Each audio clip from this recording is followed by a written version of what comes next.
From the worst update of all time to something everyone disliked, players are quitting Fortnite, and that starts with the most disappointing summer event. From leaks of skating to motorbikes all being prepared in the files, everyone was looking forward to something brand new that would change Fortnite and make it fun again. We all logged on with the highest expectations of what new, exciting, or wacky item we get to play with, and it felt like nothing. Epic went on vacation and left us with a stage, a skate park, and a few free items, but overall it just felt empty. Fans were incredibly disappointed that we didn't receive crazy items like the inflatable or Gravitron like last summer. It's even worse looking at the empty concert stage, skate park. I mean, the missed potential of the summer update had everyone feeling like it was one of the worst events in a while. And this season, Epic gave creators the opportunity to rebuild Tilted themselves. But did you know it was rigged? With 3 new buildings to construct, players could vote for their favorite options, but it didn't exactly go down too well. As the voting went on, people began to notice a strange pattern, and it turns out the vote was sabotaged. Yeah, Epic accidentally made it so that when you open the donation board, you are automatically set to option C. So with so many people just using these stations for free minis, it is no surprise that C automatically won all of them.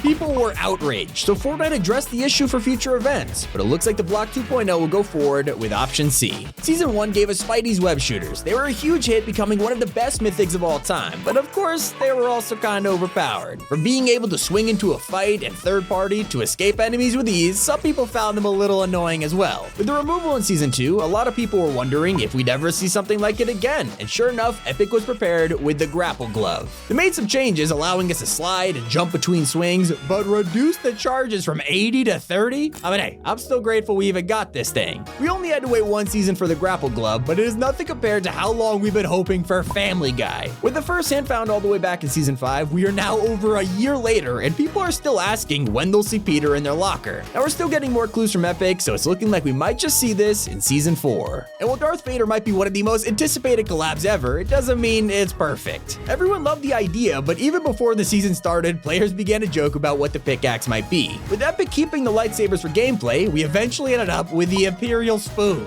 Not only that, but Epic even teased us with a Force mythic ability. The boss even throws us around in game, but when eliminated, we're just left with a lightsaber, and I think honestly we all would have loved to see his power as a mythic. And that's not the only time mythics let us down, because in Chapter 3, they're just flat out boring. Since the island flipped, everyone wanted to defeat bosses like the Foundation, Dr. Sloan, and Gunner, hoping they drop an insane new power. Instead, we simply got an upgraded assault rifle or an SMG, a major downgrade from Chapter 2. But come on, who doesn't want the Rock's mythic rifle? This thing looks insane. And that's not all. Players found ways to easily eliminate bosses by using fall damage. It was the best way to get insanely overpowered loot, but since Darth Vader isn't exactly meant to go down to a harpoon gun, they permanently removed this trick. Guess we'll just have to do it the hard way. But if you thought the mythics were boring, you probably forgot about the Devour skeleton, and I don't blame ya. From the first update of Chapter 3, this small change was mysteriously added to the map with no good explanation. We all thought it would continue to evolve over the season and eventually bring the monster back for an epic battle, but literally nothing changed.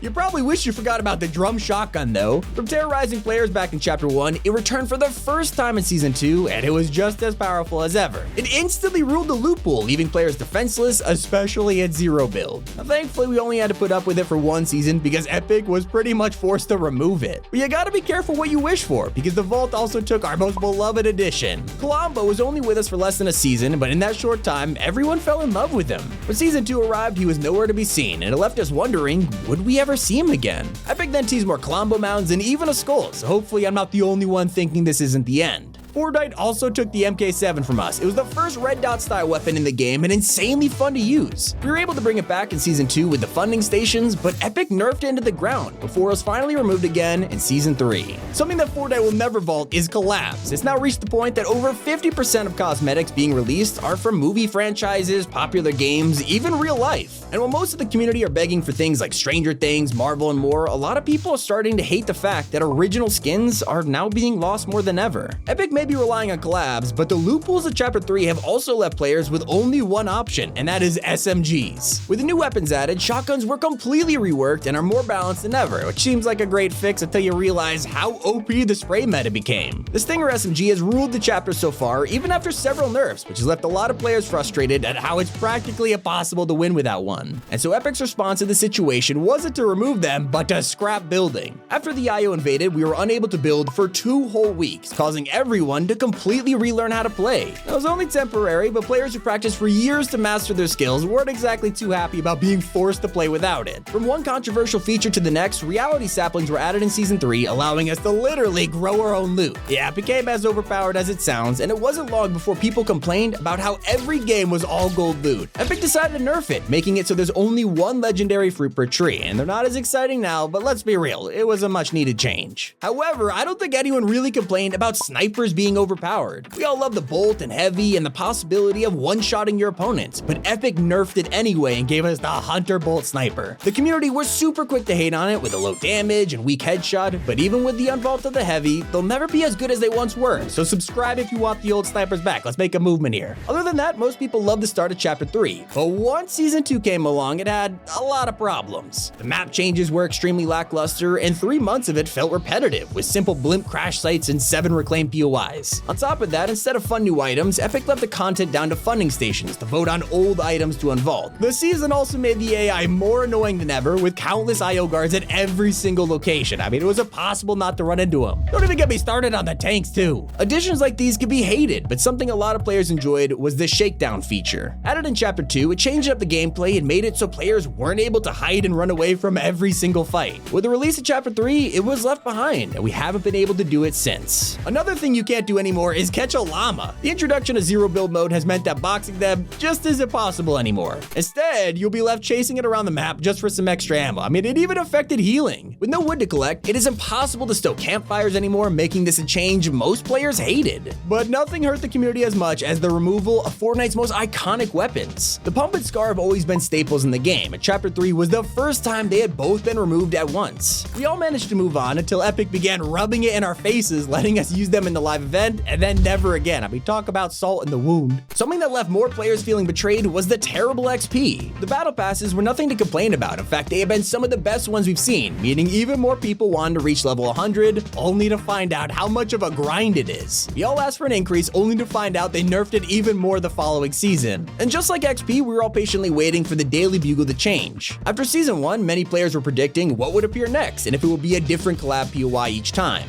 But when Downtime finished, it was still standing. After half a year being the same collab, thankfully, it is ready to change any day now. Season 3 also left us disappointed with the absence of motorbikes. They were leaked in the files months ago, and everyone was so hyped to see them in game, but I guess I'm getting a little too used to the sprint mechanic Fortnite. You can literally spot a scooter in the trailer, but take it with a grain of salt, because I guess it's not the only time the vehicles have never arrived. Now, I'm not sure how expensive a bike would be, but I can only hope it's not as bad as the upgrade price. After they were changed to use gold, they've become one of the least used features in the game. It is literally cheaper to buy a blue gun rather than upgrade a green one. I mean, what kind of scam is this? But perhaps one of the most hated changes in all of Fortnite is the addition of skill-based matchmaking. Epic are always making changes to it, meaning lobbies could go from bots to pro players in an instant. Obviously, people only want to have fun, so come on, Epic, keep the matchmaking to arena. Something Season 1 did well was content. Despite it being 4 months long, it kept us entertained with constant updates and changes, but it wasn't long before that went downhill, with Season 3 lasting a whole 15 weeks and hardly any content to show for it. Players are bored with nothing exciting to do, making the length of the season more hated than ever. Crossing my fingers, Dragon Ball Z will bring life back into Fortnite. Hope you guys enjoyed. It's been Tommy. Keep it here on Top 5 Gaming.